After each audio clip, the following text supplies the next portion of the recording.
Hey everyone, welcome back. So today's segment, we're going to be looking at the persecuting empire and how that relates to Revelation. So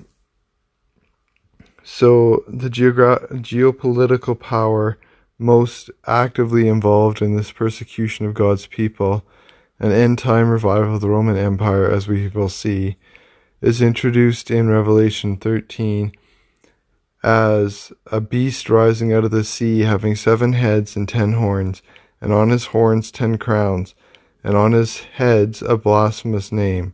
Verse 1. This beast receives his power, his throne, and great authority from the dragon, Satan.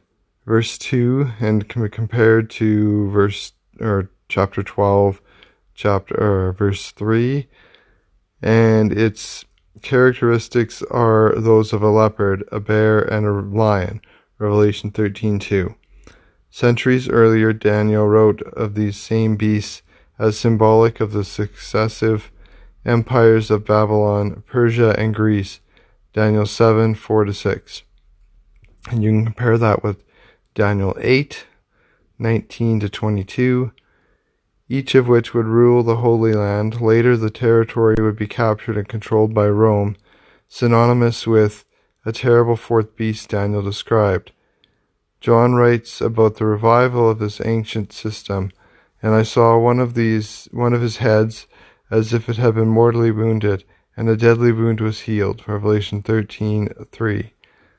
At the time of the end, all these ancient empires will see, from a historical perspective, to have been permanently destroyed, but much of their ancient cultural religious heritage has been carefully preserved. From this heritage and end-time revival of the Roman Empire, a powerful alliance of 10 kings or rulers in our day, having titles such as president, prime minister, or chancellor, will arise shortly before Christ returns. In Daniel 2, the heritage of this powerful end-time kingdom or empire is depicted as a statue of a human figure composed of 4 metals. Its head represented Nebuchadnezzar's Neo-Babylonian Empire, verses 37-38, which conquered and destroyed Jerusalem in 586 BC. The dominant powers of Babylon represented the other parts of the image, and were by the Medo-Persian Empire, the Greco-Macedonian Empire established by Alexander the Great, and the Roman Empire, verses 39-40. The final manifestation of this system is represented by the feet of the statue, as the toes were partly iron and partly clay. So this kingdom will be partly strong and partly brittle. And just as you saw iron mixed with baked clay, so the people will be a mixture and will not remain united any more than iron mixes with clay. In the time of those kings, the God of heaven will set up a kingdom that will never be destroyed. Verses 42-44. In other words, the 10 toes of this image will exist at the time of the end and will be smashed by the returning Jesus Christ. Verses 34 and 44-45. The 10 toes of the statue of Daniel 2 apparently correspond to 10 horns on the beast of Revelation 17. What then do these 10 horns signify? The 10 horns which you saw are 10 kings who have received no kingdom as of yet, but they receive authority for 1 hour as kings and with the beast. These are of one mind, and they will give their power and authority to the beast.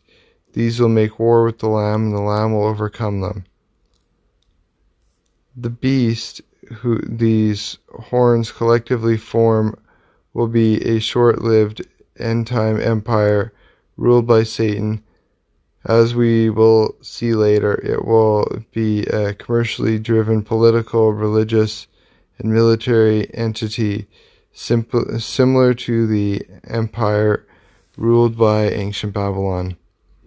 The beast that appears to John in Revelation 13 is a composite of the empires represented by the image described in Daniel chapter 2, the four beasts of Daniel 7. The fourth beast in Daniel 7 was the Roman Empire, described as different from those that preceded it. The composite beast of Revelation 13 is the resurrection of the Roman Empire, incorporating the characteristics of the three earlier empires. John clearly refers to the other empires when he says, "Now the beast which I saw was like a leopard," the Greek Empire. "His feet were like the feet of a bear," the Persian Empire. "And his mouth like a lion," ancient Babylon. "The dragon gave him his power, his throne, and his great authority." Verse 2. Notice how this powerful beast, possessing many key characteristics of the persecuting empires preceding it, will be in its end-time manifestation, and all the world traveled or marveled, followed by the beast, or followed the beast. So they worshipped the dragon, who gave authority to the beast, and they worshipped the beast, saying, "Who is like the beast? Who is able to make war with him?" And he was given a mouth speaking great things and blasphemies, and he was given authority to continue for 42 months. Then he opened his mouth in blasphemy against God, to blaspheme his name, his tabernacle, and those who dwell in heaven. It was granted to him to make war with the saints and overcome them, and authority was given him over every tribe, tongue, and nation.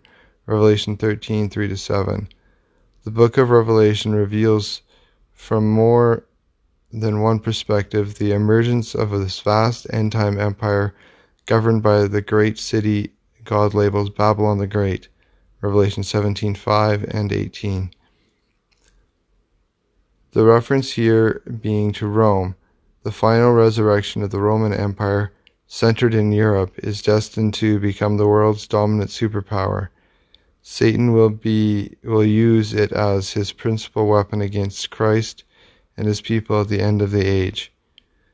Satan will cause the human dictator and of the end-time beast-like empire, who is also referred to as the beast, to be worshipped worldwide.